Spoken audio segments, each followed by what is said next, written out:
This video is brought to you by the Process of Mourning. No, this is not a sponsored video. This channel's not there yet. However, what is there is the 6R Process of Mourning following the death of a loved one. When I made Missy's final arrangements, I opted for cremation and that her ashes be scattered at sea. When I come out to the beach now, I'm returning to her body, and it reminds me that I am not alone. So what is the 6R process and how does this help grief?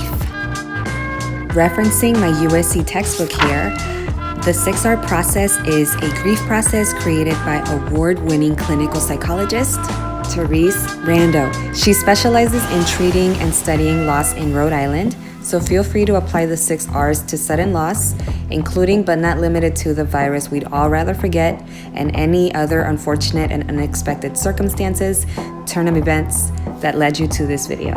The 6 Rs of mourning are: recognize and accept the reality of loss. Fine, I've been there, I'm doing that. Number 2, react to and express the pain of separation. The book I am referencing mentioned crying, and I have been. Number 3, reminisce. It hit me that November 2020 was the last time we lived through a November together, and I am nearing the first year of her passing, so in short, it's heavy. Number 4, relinquish old attachments. When I dropped Instagram, one of the few good people that would reach out to me was the little bro I brought with me for beach day.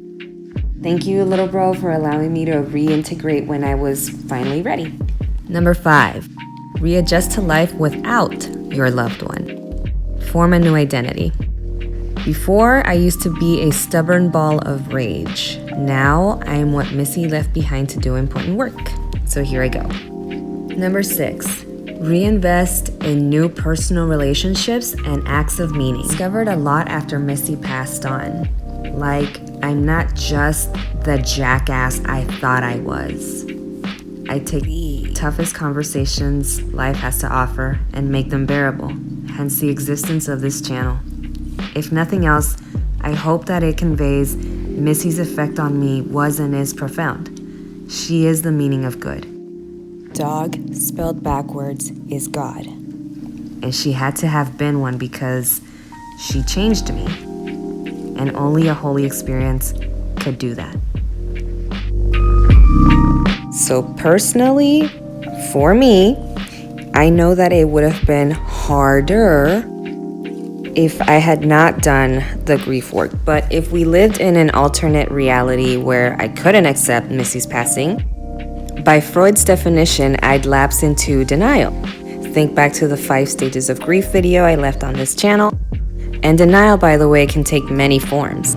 It can look like, no, I don't need to talk to anybody, or I'm fine, or I'm over it, whatever, everyone dies.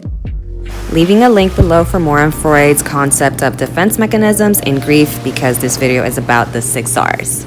With that said, feel free to use this as a tool for what to do on those very hard days when the grief could eat you alive.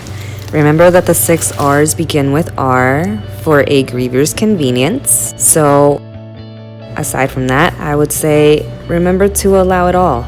Give yourself time and space to cry, hit a punching bag, go back to their final resting place, and bring a friend and have fun. My loved one adored food and naps. 2 things I'm greatly prioritizing because sometimes I can get so lost in my head with the emotions that it leads to self-neglect.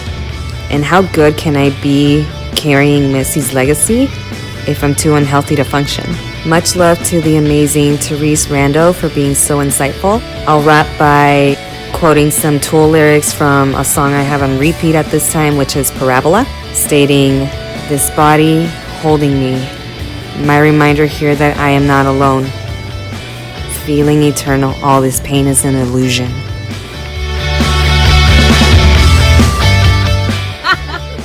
They call it Paradise Cove. All this grief work is no joke, but again, it would have been harder for me if I hadn't. I hate to say it, but I got weirdly lucky with the job I had. That entire experience gave me a certain grit, a certain tough skin, and competence.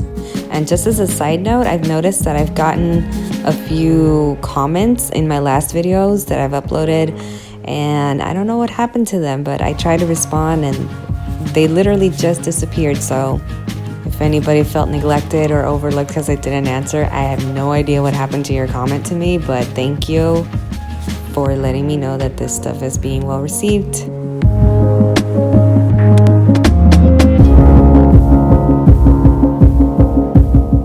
I hope that I've inspired you to embed it in your head that grief is not something that simply passes by, and it definitely doesn't pass by quickly. Just as a quick check-in, I'm still sluggish and tired. Sometimes it fluctuates, but mostly I'm 90% tired most of the time. But I'm still keeping on. I think I worked out maybe once last week. That was my best last week. Also, I'm very grateful for my friends. If it wasn't for them calling me to see how I'm doing, I'm pretty sure I'd be somewhere deep down in the corner of my brain and just would have stayed there. So I hope that this inspires you to integrate all parts of the grief, the good, the sad, the bad, the ugly, and everything in between.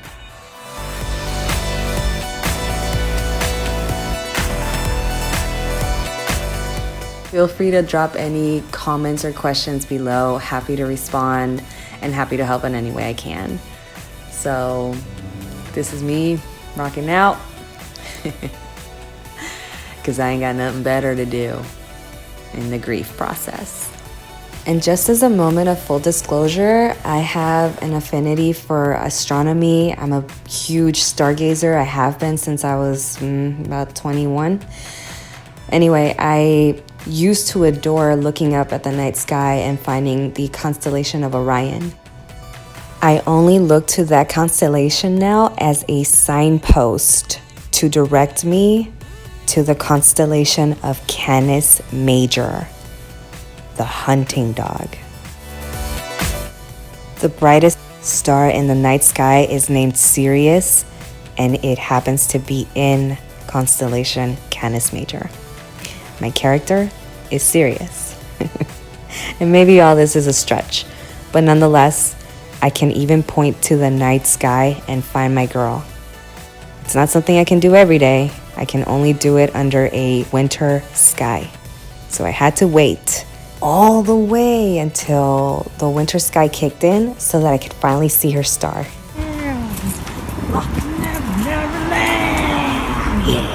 Come on, Izzy!